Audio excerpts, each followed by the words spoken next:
Series. Zerga's Fifth Dimension. Episode 3. The Sixth Law. Written by John Zerga Jr. ACT 1. The Overspeed, the Fever. Int. The Tribunal, the Rebuilt Engine. Visual Direction. We are back in the waiting room, but the noir shadows are gone. The room has been rebuilt in mirror-polished chrome. But the chrome is sweating. Condensation beads on every surface, dripping upward due to the centrifugal force. The walls aren't just reflective, they are wet, like the inside of a greenhouse running a fever. The air is thick, every breath tastes like steam and hot metal. The characters' faces glisten, their clothes stick to their skin. This isn't the clean efficiency of a starship. This is the humid panic of an overheating engine room. The orb, the Shahina, is no longer a pillar of fire. It is a strobe light. It flashes white-hot 20 times a second. It looks like it is having a seizure. Sophia, the narrator, stands at the head of the chrome table. Her fiber-optic robes are darkening with moisture. She wipes condensation from her staff. She looks exhausted, her hair blowing in a wind that doesn't stop. She looks into the camera. Sophia, voice tight, urgent, Rod Serling shouting over a hurricane. Be careful what you pray for. You asked for motion. You asked for the engine to start. Well, it started. She gestures to the blurring, sweating walls. The primal mover doesn't do half measures. When the gear engages, it spins. When the light comes on, it blinds. But down in 2025, the water isn't just flowing, it's flooding. The heart isn't beating, it's fibrillating. The machine is sweating out its fever. It's trying to cool itself, but it has no way to exhale. We fixed the stillness. Now we have to fix the speed. The orb flares, a blinding white flash that cracks the chrome table. Crack. Sophia, we forgot the sixth law. We forgot that a machine that never stops, burns out. Visual. The light coalesces at the end of the table. It is painful to look at. Ace Rothstein appears. He looks different. His suit is no longer salmon. It is gunmetal gray, and it is soaked through at the armpits and collar. Sweat beads on his forehead, dripping onto his cracked sunglasses. He wipes his face with a monogrammed handkerchief, but it's already saturated. He is holding his ledger, but the pages are flying out of it, disintegrating into speed lines. Ace, shouting, wiping his face. He is physically suffering. You happy now, Sophia? You got your miracle. The vault's on fire and the sprinklers are broken. He points to the data streams. Profit margins are up 4,000%. Efficiency is off the charts. We're processing souls faster than we can print the receipts. And you know what happens when a casino runs this hot. The vault empties. We're paying out more grace than we're taking in. The system is overheating. The VIG is eating the principal. He slams the empty ledger shut. Dust flies. Congratulations. You saved humanity by revving the engine until the pistons melted. Sophia, we need a governor. Ace. We need a brake. Ace. A brake. We don't have a brake. We deleted the braking system when we merged the cogs. We turned the whole car into a gas pedal. We need friction. ACT2. The return of the absent cogs, breath of the lungs. Visual. The high-pitched whine reaches a crescendo. The chrome walls start to buckle inward. The reality is about to stroke out. Suddenly, a crack in the perfection. A jagged, ugly hole tears open in the pristine data stream. Through the hole bursts a gurney. Riding it like a surfboard is R.P. McMurphy. He is wearing his beanie, his hospital gown flapping like a cape. He is laughing, a deep, belly-shaking roar that cuts through the electronic whine like a chainsaw. McMurphy, screaming with joy. Room to breathe, boys. Action. The gurney slams into the chrome table. Clang. The vibration stops for a microsecond. The strobe misses a beat. McMurphy jumps off. He looks at the blur of light. He takes a deep, exaggerated breath, expanding his chest. McMurphy, smells like burnt toast and ozone in here. Who forgot to open a window? He looks at Ace. Hey, Pastel Man, you look like you're holding your breath. You gonna pass out. You're turning blue, Ace. Ace, staring at him. He adjusts his cracked glasses. You, the lungs. You were supposed to be integrated. You're a variable I didn't account for. McMurphy, tapping his chest. Can't integrate the breath, Ace. You can hold it, but eventually. You gotta let it out. He looks at the orb. He winks. Even the big guy needs to exhale. You got the engine running rich. It's choking on its own fuel. Sophia, watching the orb. The strobe slows down slightly. The whine drops an octave. He's right. The engine is airtight. It's suffocating. It needs oxygen. It needs. Nonsense. Visual. Another tear in the reality. This one is dark, shadowed.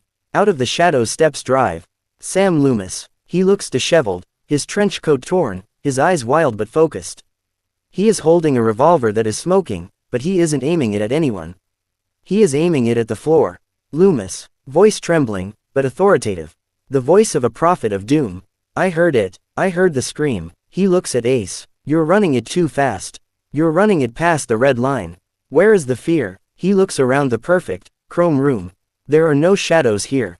Without shadows, how do you know where the edge is? Fear is the guardrail. You are driving a Ferrari at 200 miles an hour, and you are cheering. Visual. A third tear. This one is precise, rectangular, like a file drawer opening. Clarice Starling steps through. She is holding her FBI badge. It is glowing with a steady, amber light. Clarice. Calm, steady. The voice of reason. Doctor. Loomis is right. You have motion, but you have no direction. She looks at Sophia. Speed without law isn't progress, Sophia. It's just a crash waiting to happen. We are the braking system. Sophia. The lungs. The amygdala. The conscience. The regulatory systems. She slams her staff. Reconvene the tribunal. Agenda. How to stop. ACT 3. The asylum mechanism. Order versus rhythm. Int. The tribunal. The subdimension. Visual. The chrome walls dissolve. The room transforms. It is now the asylum from One Flew Over the Cuckoo's Nest. Infinite white tiles. Fluorescent lights humming. But the patients, or the other cogs, Gecko, Malcolm, Tyler, pacing frantically, unable to stop moving. Gordon Gecko is shouting by orders at a blank wall, his voice hoarse. Buy, leverage it, spin it. Tyler Durden is punching a pillar until his knuckles are raw, vibrating with too much holy fire. Hit me, someone hit me. Malcolm X is writing furiously in the air, words forming and dissolving too fast to read. They are stuck in a loop of action. They are burning out. Nurse Ratched stands in the center. She is terrified. Her cap is crooked. She is trying to hand out pills, but her hands are moving too fast, blurring. Ratched. Medication time. Medication time. We must stabilize. The vitals are critical. The heart rate is 200. McMurphy. Walking up to her. He grabs her hands. He stops them. His grip is warm, human. Whoa, Mildred, put the brakes on. He looks at the frantic cogs. They're overheating. You can't fix this with pills. You gotta fix it with rhythm. Ratched. Rhythm is disorderly. It encourages dancing. McMurphy. Grinning. Exactly. He looks at the floor. He starts to stomp his foot. Thump. He waits. He claps his hands. Clap. Thump thump clap. It's the beat of a heart. It's the beat of, we will rock you. It is. Primal. McMurphy. Come on. Breathe. He looks at Tyler. Tyler. Stop hitting the wall. Hit the beat. Use the fire for the music. Action. Tyler stops. He listens. The rhythm catches him. He stomps. Thump thump clap. Malcolm stops writing. He nods his head. Thump thump clap. Gordon Gecko stops shouting. He looks at McMurphy with deep suspicion. He wipes sweat from his face. Gecko. This is insane. We don't have time for percussion. McMurphy. Grinning. Stomping. You got a better idea, Gordon. Gecko. He watches the rhythm. His eyes narrow. He isn't feeling it. He's analyzing it. Wait. He taps his foot experimentally. Once. Twice. The interval. It's a cycle. 2 beats expansion, 1 beat contraction. He looks at McMurphy with surprise. That's a bull-bear pattern. That's how markets breathe. McMurphy. Laughing. See, even money needs a heartbeat. Gecko. He joins the rhythm. Thump thump clap. He's not enjoying it, he's executing it. Fine, I'm buying into the rhythm. But I'm hedging my position. Visual. The infinite white tiles begin to crack. Not from damage, but from resonance. The sound changes from a high-pitched ee to a deep, resonant boom boom cha. The orb above them slows down. The strobe becomes a pulse. Ace Rothstein watches, tapping his pen on his ledger to the beat. Sophia. Watching with Ace. Entropy is rhythm. He's using the rest beats to cool the engine. He's turning the noise into music. Ace. Checking his ledger. The pages stop flying. Heat dissipation is nominal. The risk of explosion has dropped 40%. He looks at McMurphy with grudging respect. The lunatic knows his physics. He's introducing a drag coefficient. ACT 4. The Inquest of Fear. Loomis versus Ace. Int. The Tribunal. The Edge. Visual. The asylum dissolves. We are back at the table. Dr. Loomis stands opposite Ace Rothstein. Between them is a holographic projection of 2025.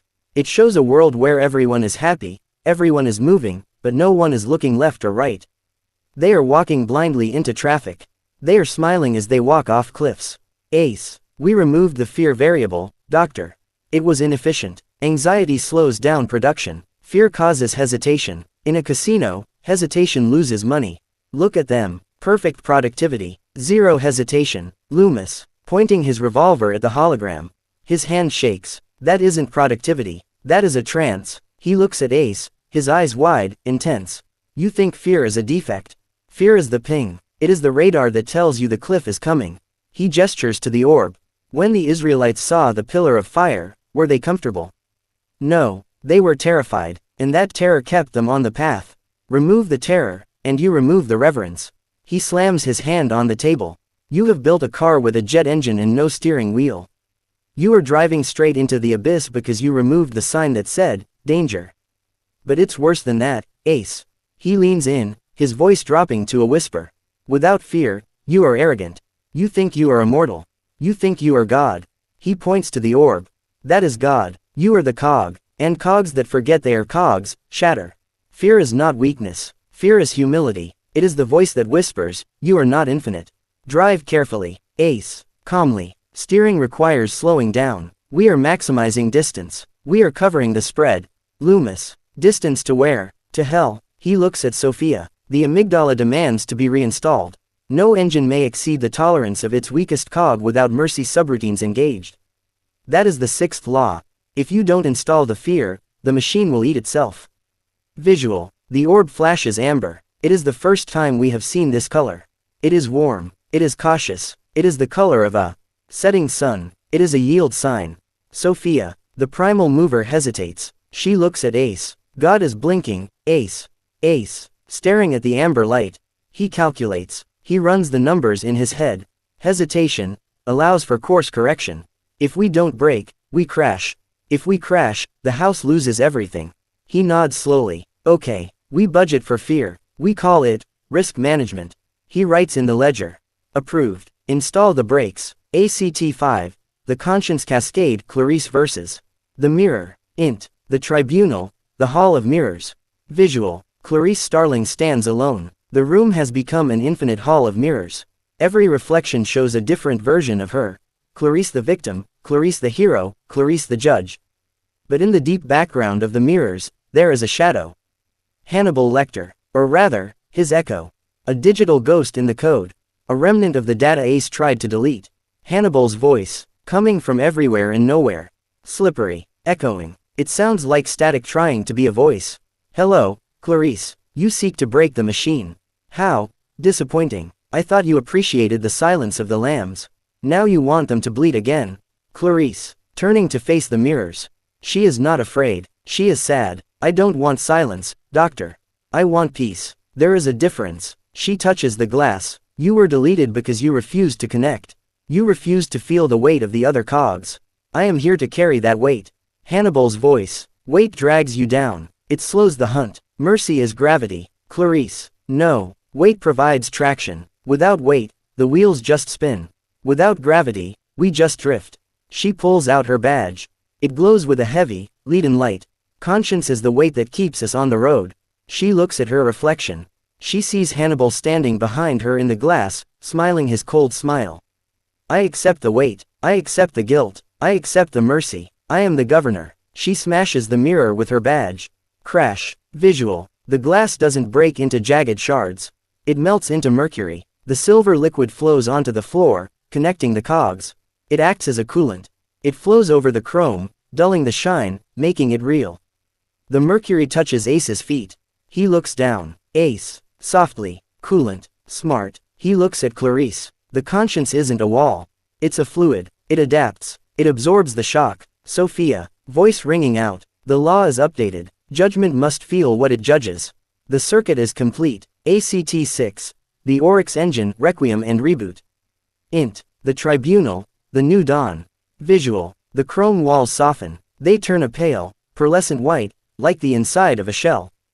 The condensation evaporates instantly, turning into a fine mist that rises upward like incense. The air becomes breathable, cool, dry. The fever has broken. The data streams slow down. They become gentle waterfalls of light. The orb is no longer spinning. It is pulsing. In, out, in, out. It is the rhythm of a sleeper breathing. It is the sound of the universe resting. The cogs return to their positions. The frantic energy is gone. McMurphy stands by Tyler. He puts a hand on Tyler's shoulder. Tyler stops vibrating. He relaxes. The holy fire dims to a warm glow. Breath tempers adrenaline. Loomis stands by Gecko. Gecko looks at Loomis and nods. He puts his phone away. He looks at his hands, realizing they are empty, and he is okay with it. Fear restrains greed. Clarice stands by Ace. Ace closes his ledger. He takes out a handkerchief and wipes the mercury off his shoes. Conscience moderates calculus. Ace Rothstein. He takes off his broken sunglasses. He looks tired, but satisfied. He looks human. The numbers, they balance. The system is running at 60% capacity. He looks at Sophia. It's inefficient. It's slow. It's expensive. But it's sustainable. He puts the ledger in his pocket. The house breaks even. That's Grace. Sophia. She walks to the orb.